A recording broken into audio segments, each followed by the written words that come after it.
Segunda parte. La cristiandad encontrada agitada o revolucionada.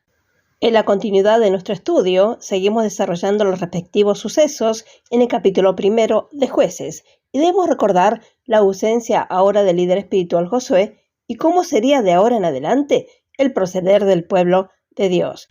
Recordamos que estos comentarios fueron escritos durante los primeros días del derramamiento de la lluvia tardía del Espíritu de Dios, los cuales han sido de gran bendición para entonces y continúan iluminando al lector y hoy oyente en este tiempo presente. Y ahora lo presentamos en su versión podcast para el sostenimiento sustentable de esta generación presente en este sexto día dispensacional de la gracia de Dios, esperando así la pronta venida del Señor Jesucristo. Y en las siguientes consideraciones que estamos viendo del libro de los jueces, podemos ver cómo el pueblo de Dios, hablando del pueblo de Israel, puso la responsabilidad en el Señor. Y el pueblo debía obedecer la palabra de Dios y servirle a Él, y Dios llevaría la carga. Ve ahora, y nuevamente repetimos, lo que dijo el apóstol Pablo en Hechos capítulo 20, verso 32, como ejemplo. Y ahora, hermanos, os encomiendo a Dios y a la palabra de su gracia, que tiene poder para sobreedificaros y daros herencia con todos los santificados. La iglesia, al igual que Israel, debía buscar la guía de Dios. Tanto su seguridad como su victoria dependían absolutamente de la obediencia a la palabra de Dios. Y tristemente fracasaron como Israel, y la historia se ha repetido, y hoy nos enfrentamos al resultado de la cristiandad en un naufragio y en una ruina. La unidad del principio se ha ido, las divisiones se manifiestan por todos lados, que nos hablan en voz alta de la desviación de los fundamentos de la fe. De hecho, la apostasía, que es la manera de la caída profetizada del tiempo del fin, está entre nosotros hoy. Por lo cual sabemos que estos son los últimos días o los postreros días. El pueblo era al principio uno y en completa sujeción al Señor, que es la verdadera unidad. El registro comienza con una pregunta. ¿Quién subirá por nosotros para pelear contra los cananeos? Capítulo 1, verso 1 del libro de los jueces. Y termina exactamente con la misma pregunta, solo que ahora el enemigo ya no es un externo, sino su propio hermano Benjamín.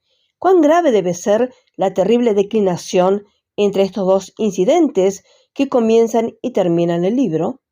Proclaman enfáticamente sin sonido incierto que nada nuevo hay debajo del sol. Eclesiastés capítulo 1, verso 9 de la versión revisada de Reina Valera, de 1960. El hombre es siempre el mismo, declinando y degenerando constantemente hasta que alguna obra divina de gracia lo levanta de nuevo y le da otra oportunidad de redimirse, o más bien otra oportunidad de probar su lamentable incompetencia para hacerlo. Así obtenemos claramente la clave del libro en estos dos versículos claves. ¿Quién subirá por nosotros primero contra los cananeos para pelear contra ellos? Jueces capítulo 1, verso 1. ¿Y quién de nosotros irá primero a la batalla contra los hijos de Benjamín? Jueces capítulo 20, verso 18.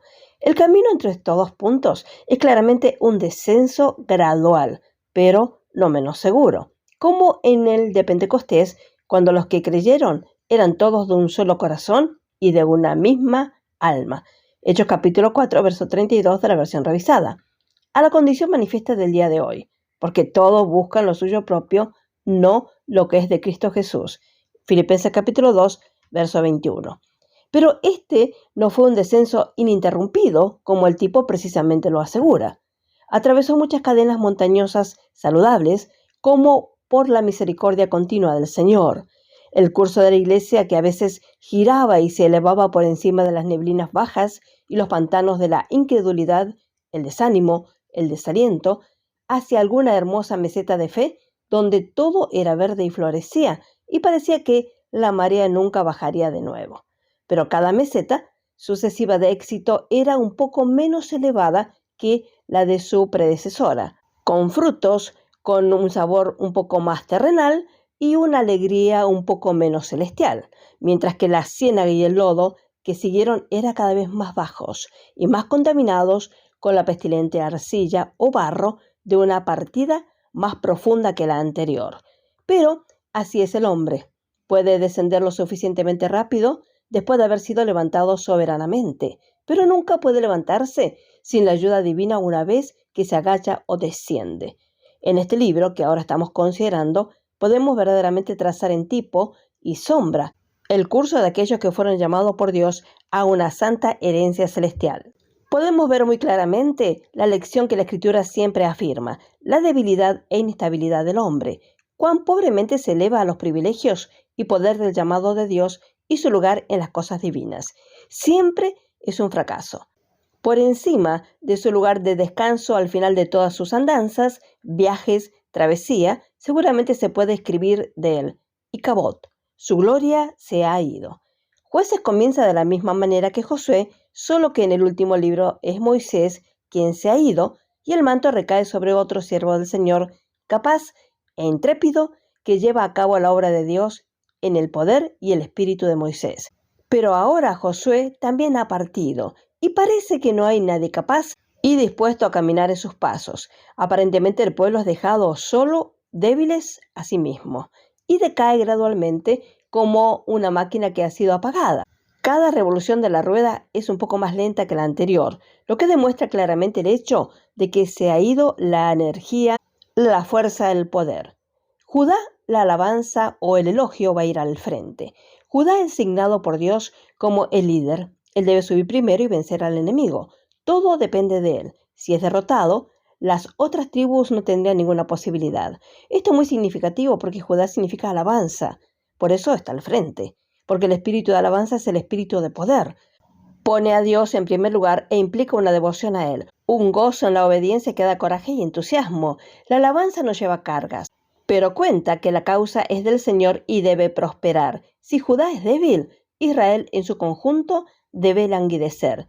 Jueces capítulo 1, verso 3. Leemos esta cita. Y Judá dijo a Simeón su hermano, sube conmigo a mi suerte para que peleemos contra los cananeos, y yo también iré contigo a tu suerte. Así que Simeón fue con él. Judá obedece el llamado de Dios, pide ayuda a su hermano Simeón, por eso le dice, sube conmigo. Aquí está la verdadera unidad. La lucha es contra los cananeos, no unos contra otros. Y están unidos en su posición por la victoria. Dios enfatizaría la unidad existente en Israel. Son solo un pueblo. La causa de uno es la causa de todos. Una tribu no podía decirle a las otras, no te necesito. Primera de Corintios capítulo 12, verso 21 de la versión revisada. Todos eran necesarios, todos tenían su lugar y su porción en la tierra, y este hecho debía ser reconocido, pues de su unidad dependía en gran medida su poder, incluso como precisamente el mundo, cuyo axioma es, en la unidad está la fuerza, en lo cual reconoce el poder de un pueblo unido. Que el Señor nos ilumine para oír todo el consejo de la palabra de Dios, la cual nos dará un completo crecimiento espiritual, a pesar del tiempo imperante y creciente de la apostasía. Por ahora dejaremos por aquí confiando plenamente en el Señor para el desarrollo de su palabra. Él los bendiga ricamente a cada uno. Amén y amén.